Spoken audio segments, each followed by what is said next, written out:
Good day everyone, we are Group 4 and the topic assigned to us was Global Governance, International Law and Organizations. So here is the topic outline of our report. So our report covers global governance, powers of international organization, types of international organization, international human rights law, United Nations, UDHR, and United Nations systems. So for the first topic, global governance. What is global governance? Global governance brings together a wide range of actors to coordinate collective action at the global level.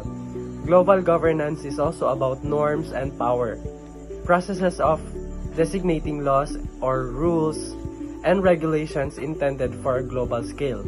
So, global governance therefore refers to the complex of institutions, mechanisms, relationships, and processes between and among states, non-state actors, markets, citizens, and organizations that articulate collective interests on the global plane, establish rights and obligations, and mediate differences.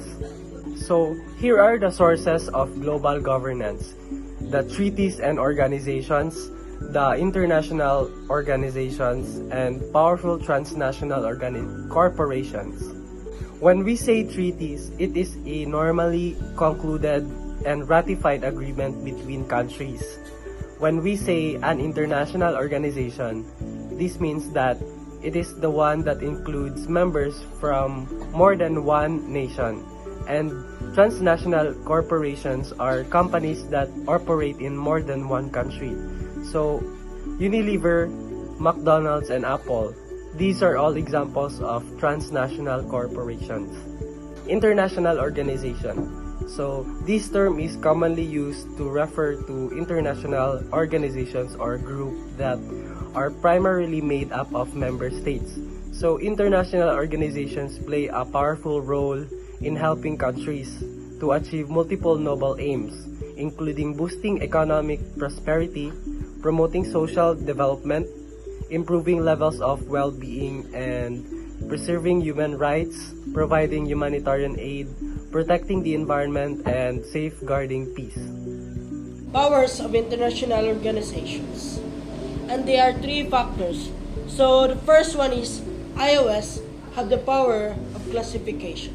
Second, iOS have the power to fix meanings. And the last one is iOS have the power to diffuse norms. So iOS are powerful because, like all bureaucracies, they make rules, and in so doing, they create social knowledge.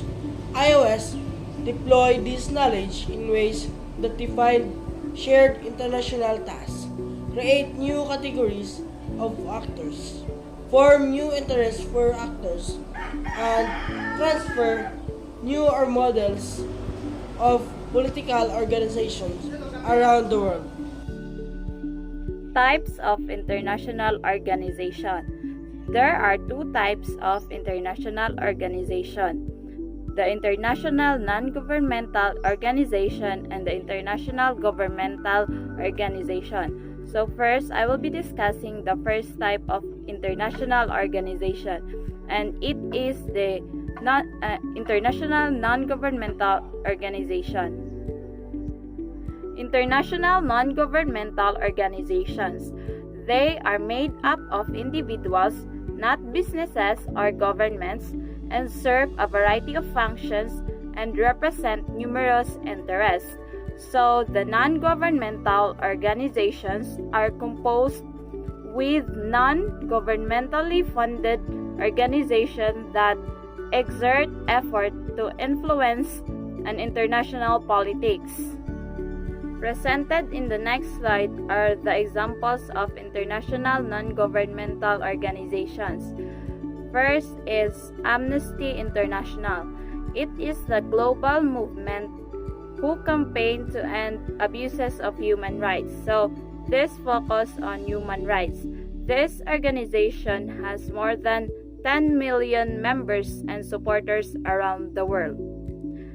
The second example is the World Wildlife Fund. This is the leading organization of wildlife conservation and endangered species. The third example is Protection International. This organization is dedicated to the protection of human rights defenders. The second type of international organization is the international governmental organizations. They are associations of states established by a treaty to pursue the common aims of their member states. There are more than 300 international governmental organizations globally. So this means that the international governmental organization composed of states. Presented in the next slide are the examples of the international governmental organization. The first example is the European Union. This organization is a political and economic union with 27 member states located in Europe. It promotes peace, democratic values, and well-being of its citizens. The second example is the North Atlantic Treaty Organization, NATO. This organization is the security alliance of 30 countries from North America and Europe. Its goal is to safeguard the Allies' freedom and security by political and military means. The third example is the World Health Organization. It is a specialized agency of the United Nations responsible for international public health. UN, or also known as United Nations. So when we say United Nations, it is an international organization committed to maintaining international peace and security, developing friendly relations among nations, and promoting social progress, better living standards, and human rights. So now, let's talk about the purpose of United Nations. So allow me to read what's in the PowerPoint about the purpose of United Nations. So the first one is to maintain international peace and security, to develop friendly relations among nations, to achieve economic cooperation in solving international problems, to promote social progress, encourage respect for human rights and fundamental freedom, and lastly, to be the center for harmonizing the actions of nations in achieving the UN's purposes and goals. But to cut it short, the only purpose of United Nations the main function of United Nations is to preserve international peace and security. United Nations System. Principal organs of UN. There are 6 of it, which are the General Assembly, Security Council, Economic and Social Council, Secretariat, International Court of Justice, and the Trusteeship Council. The General Assembly. It is the heart of the United Nations where the key and equal decisions are made. So, the General Assembly is the main policy-making organ of the organization. That's why it is stated there that it is where the equal decision made. Also, all the member states is there and discuss full spectrum of international issues covered by the Charter of the UN. The Secretary Council. It is the primary instrument for establishing and maintaining international peace and security. So, it maintains international peace and security because it has power to form peacekeeping operations, issue of binding regulations on members, and many more. Also, the Secretary Council can give recommendations to the General Assembly to appoint a new Secretary General and to admit new members to the UN. The Economic and Social Council. It seeks to build a world of prosperity, stability, and justice. So the Economic and Social Council is to promote higher standards of living, full employment, and economic and social progress. They also identify solutions to international economic, encouraging universal respect for human rights and fundamental freedoms and many more. So it really focuses more on having a better world and fairness in the world. The Secretariat. It carries out the substantive and administrative work of the United Nations. So the Secretariat works are involving more on major practical work that is really more important. So the Secretariat works are to organize international conferences, to help carry out the decisions made by the different organs of the United Nations, to keep the public informed about the work of the United Nations, and many more. The International Court of Justice. It is also known as the World Court. It settles disputes between states in accordance with international laws. So, the International Court of Justice is the main judicial organ of the UN. So, if there are disputes between states in accordance with international laws, they give advisory opinions on legal questions, but it could be referred by authorized United Nations organs and specialized agencies to be settled. Also, the court decides disputes between countries based on the voluntary participation of the states concerned. If a state agrees to participate in a proceeding, it is obligated to comply with the court's decision for it to be settled. The Trusteeship Council.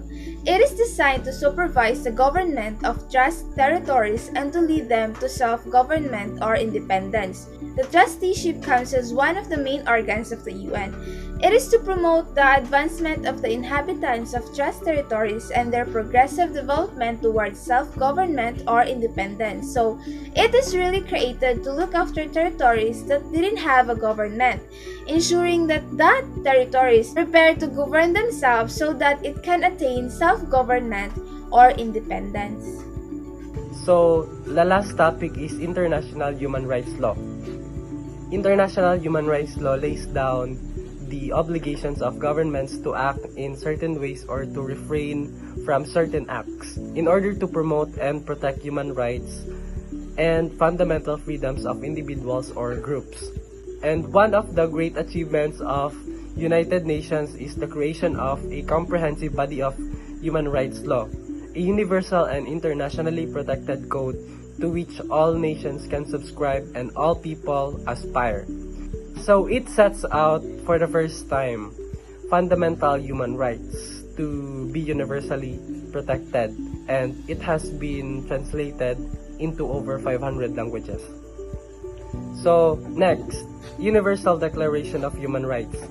The Universal Declaration of Human Rights, or UDHR, is a milestone document in the history of human rights. And the UDHR, together with the International Covenant on Civil and Political Rights, and its two optional protocols on the complaint procedure and on the death penalty, and the International Covenant on Economic, Social, and Cultural Rights, and its optional protocol, form the so-called International Bill of Human Rights. So it is an international document adopted by the United Nations General Assembly that enshrines the rights and freedoms of all human beings. So I think that ends our report. Thank you for listening and have a good day.